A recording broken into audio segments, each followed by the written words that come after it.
अस्सलाम वालेकुम प्यारे बच्चों। आज हम 5वीं क्लास के उर्दू से पढ़ेंगे सुध महादेव। ये पिछली क्लासेस 2 हमने ली थी, हमने ये यहाँ तक पढ़ा था। आज हम यहाँ से पढ़ेंगे। सुध महादेव से 3 किलोमीटर मगरब में गौरीकुंड नाम का एक मुकद्दस चश्मा है। कहा जाता है कि भगवान शिव को पाने के लिए देवी उमा ने यहाँ 12 बरस तपस्या की थी। कहता है कि सुध महादेव से 3 किलोमीटर मगरब में गौरीकुंड नाम का एक मुकद्दस चश्मा है, एक पाक चश्मा है। चश्मा कहते हैं जहाँ से पानी निकलता हो, मुकद्दस हो गया पाक। कहा जाता है कि भगवान शिव जो थे उन्होंने तकरीबन 12 साल तक यहाँ क्या की थी, इबादत की थी। दौरान तपस्या इस कुंडी में स्नान किया करती थी और इस इबादत के दौरान वो इस चश्मे में भी क्या करते थे, स्नान कहते हैं नहाना, नहाते भी थे। देवक नदी जिसे इस इलाके में गंगा की तरह मुकद्दस व मुतबरक माना जाता है, इसी कुंड से निकलती है। कहता है कि देवक नदी एक दरिया है छोटा सा, वो जिसको गंगा की तरह पाक समझा जाता है, वो भी इसी चश्मे से निकलती है। इसलिए सुध महादेव के मेले में आने वाले यात्री पाक होने के लिए इस कुंड में ज़रूर स्नान करते हैं। कहता है इसलिए जब यहाँ मेला होता है सुध महादेव में, यहाँ पर जब यात्री आते हैं यात्रा करने के लिए, तो वो ज़रूर इसमें क्या करते हैं, स्नान करते हैं, नहाते हैं।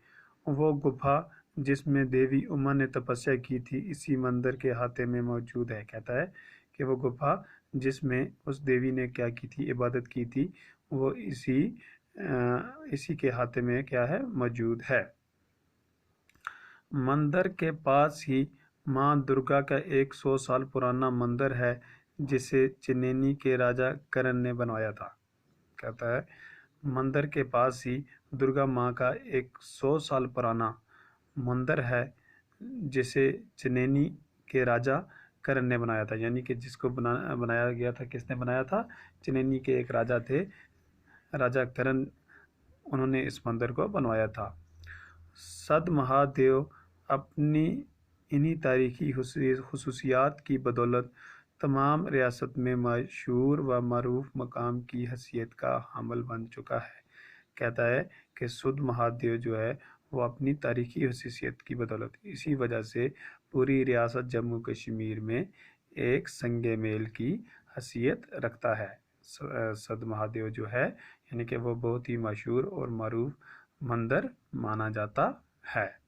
ठीक, कश्मीर वादी या माता वैष्णो देवी की यात्रा पर आए हुए यात्री सद महादेव की ज़ियारत करना भी अपने लिए अहम समझते हैं। यानी कि जो लोग कश्मीर वादी में आते हैं या अमरनाथ यात्रा करने आते हैं या माता वैष्णो देवी की यात्रा पर आते हैं, तो वो सुध महादेव की ज़ियारत करना भी अपने लिए अहम समझते हैं। यानी कि वो ये भी समझते हैं कि अब हमें सुध महादेव के लिए भी यात्रा करनी ज़रूरी है। तो ये आज हमने मुकम्मल किया सुध महादेव सबक। कल हम इसके सवाल करेंगे, तो ये आप घर में अच्छी तरह से पढ़ना और इसका मताला भी करना पूरे का, और इसको अपनी पेज कापी पे भी लिखना। आपको ये पढ़ना भी आ जाएगा और आपका पेज भी हो जाएगा। तो कल हम इसके सवाल करेंगे। शुक्रिया।